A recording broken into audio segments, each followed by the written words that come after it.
Hello everyone, my name's Anne Truman. I'm the Managing Director of CGT Lettings and CGT Sales Limited, and I'm also the ARLA Property Market Regional Representative for Gloucestershire, Bristol, Bath and North East Somerset. Today on my little series of videos that I've been doing with reps around the country, I'm here with Megan 18, and she is our rep for Berkshire and Oxfordshire. Yes, nailed it. Nailed it. So thank you, Megan, for joining me today and for agreeing to be interviewed. So my first question is always just tell us a little bit about you, where you work and what you do there. Yeah, well, thanks for having me. So I am, as you said, the Oxfordshire and Berkshire regional rep.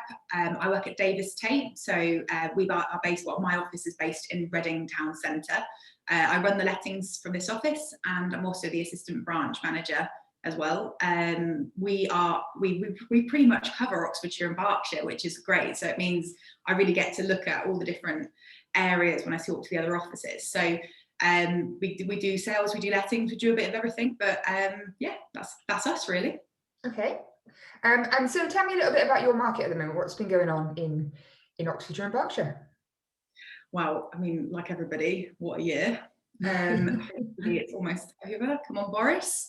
So in terms of Reading, we are what I would consider like a little bit of a bubble. We're a commuter town to London. So we have had a huge influx of people wanting outside space. Mm-hmm. Our apartments with balconies or little garden flats have been really popular, and houses, you know, are zooming off the shelf at like an absolutely alarming rate. Mm-hmm. As we roll out through Berkshire and through Oxfordshire to more of the kind of countrysides, we're finding a lot of people moving out of London, out of the city, and into more country living. They want green space, they want some fresh air, and they want home offices. All very unsurprising, really. So nothing particularly groundbreaking. We've been, you know, really lucky. We haven't been dramatically hit by, you know, tons and tons of job losses and things like that. But I appreciate some parts of the country aren't quite as lucky as we've been. Yeah. Okay. That's interesting about the home office kind of side of things. It's kind of a home for anyone now has gone from being somewhere you just used to sleep and eat your tea and wash to not only somewhere you do all that, but somewhere that you work from, that you spend all your leisure time in, that basically you need it to have so many more functions than it used to be anymore. It used to be before. So interesting. It's massively changed things for a lot of people. You know, I saw yesterday, I went to a house yesterday, and they're in a one-bed flat, and they had made, like, they'd raised the double bed up and they'd made an office underneath the double bed. Wow. And I just thought, you know, that's amazing. How clever is that? You know, so I think people are getting quite creative, and sheds are becoming much more fancy. You know, getting a lot more shed renovation through Facebook. The pub sheds that are going out. I love those. But property has continued to stay open. So you know, we haven't had the opportunity to spend some time building a shed for a bar, unfortunately. So 2021, what do you foresee as the main thing that landlords need to consider this year? It's been interesting, actually, because I've watched a lot of these with you, and like the first thing I thought was, oh, we need to talk about electrics, but I just feel like everyone's probably a little bit done with electrics now. So we all know that's coming. I think the big thing for me personally is what's happening with eviction banning and the 6-month notice period. For those who are not in the industry will probably maybe not be aware that they're looking at changing how and what we can do with serving notice, which will really change how, as an industry, we can operate. I'm a little hesitant. You know, I feel we've been there. You know, we had before we had the AST, we had an assured tenancy, and that didn't end so well. So I'm hoping that the government look at that and come up with a good solution. But at the moment, that's firmly on my radar. I think hot off the press, literally minutes before we joined the call, was that they've extended the eviction ban, I think, till May. Yeah, I think it was. Yeah. As you can imagine, our ARLA reps WhatsApp chat has just gone. Yeah, I mean, it's interesting that they are looking to change the way that a landlord gets a tenant out of a property. Because when you look at the creation of the AST, that basically has created the thriving rental industry that we have today. And it will be really interesting to see how that is affected if they take away what is, I think, what landlords think one of the kind of main draws of an AST agreement is that they're able to serve Section 21 if there is an issue with their tenants. So I totally agree. And let's face it, you know, one of the big things that when you learn about, you know, when I did my level 4 with ARLA, you know, one of the big things was that actually in the 80s, there were so many properties that sat empty because people would rather they sat empty than put the tenant in there because they can't get rid of them.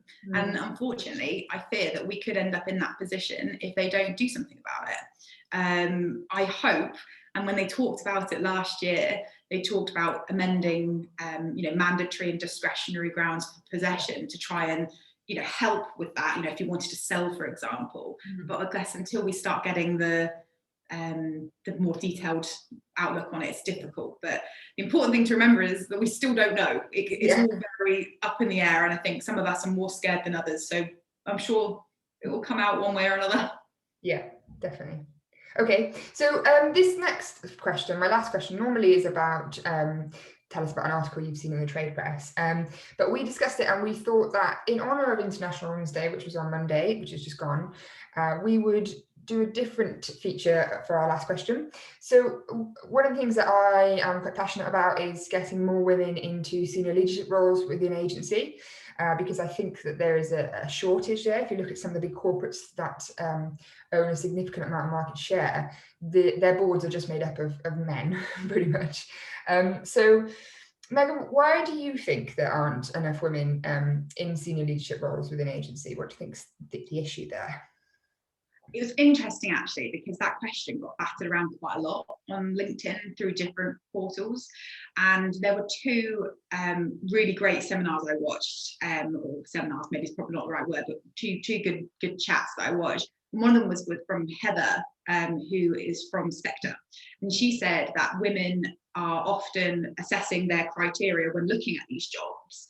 And say, for example, there's a 10-point, you must have hit all 10 criteria. As a woman, if you hit 7, you go, oh, I haven't actually quite hit that criteria. And I know personally, I am that person. I'm thinking, well, I'm not what they're looking for. Whereas scientifically, a chap is more likely to go, well, I've hit 7. That's pretty much the majority. I'm just going to go for it. Interestingly, Helen, who is the, she looks after LSL, which is the company that owns the company I work for. And she said very similar about her 2 kids and how one just went, I'll go for it, and the other one was a bit more hesitant, you know, male and female again. And I think for me, that is really resonated, that actually, as women, we need to be empowering ourselves, not just each other. You know, I'm really good at going, yeah, you can do that. Yeah, don't worry about it. But actually, I need to do that. I take my own advice. I used to take my own advice and go, you know what, you are able to do that. Go for it. What's the worst that can happen? You put up a fantastic stat on LinkedIn on the day that was something like 25% of the board, like director boards of the top 30 companies in the UK were made up of women. You know, that's we need a 50-50 stat here. And you know, you are our prime example. You are, you know, a mum. You run a 5 office, you know, company. It's, you know, you are exactly what, as women, we need to start going, well, if she can do it, I can do it. Yeah, I think we're very guilty of this as women, of being great cheerleaders of each other, but then not listening to our own advice. And my husband will tell you that I'm the worst for that. That I am very much kind of like on the surface, you know, like, go on, you can do this, but in internally, I'm like, oh, imposter syndrome. Like, can I? So. I said it today, imposter syndrome. But the reality is, as women, we have an ability to flex our muscles in different ways. And, you know, for me, my greatest superpower is that, you know, I leave this office and when I get home, I become mummy. So I'm mummy and then I'm Megan, you know, and they're different people. Now, sometimes you have to balance them. Sometimes you don't quite feel you've got that balance. But the important thing is that we're able to juggle so many things. Georgina, my lettings director, said in a video this week, as women, we have lots of different hats. You know, we can put different hats on, which is what makes us good leaders. I also think that we need to promote a bit more flexibility, I think, in agency. And I think one of the reasons I'm very lucky within my job that I was able to come back to work still on full-time hours, but still having being able to have a day with my son, so that I can still have a bit of time of being mummy, but also I'm still able to run the business. So I just think we need to make sure that that flexibility is offered in agency, and I don't think it always is, and that's possibly one of the reasons why there aren't so many women in senior leadership roles within the I industry. think it's right. I think that there's lots of great women, and I think, you know, look at is she president of New Zealand, or, you know, Prime Minister of New Zealand, whatever her title is. I'm terrible at geography.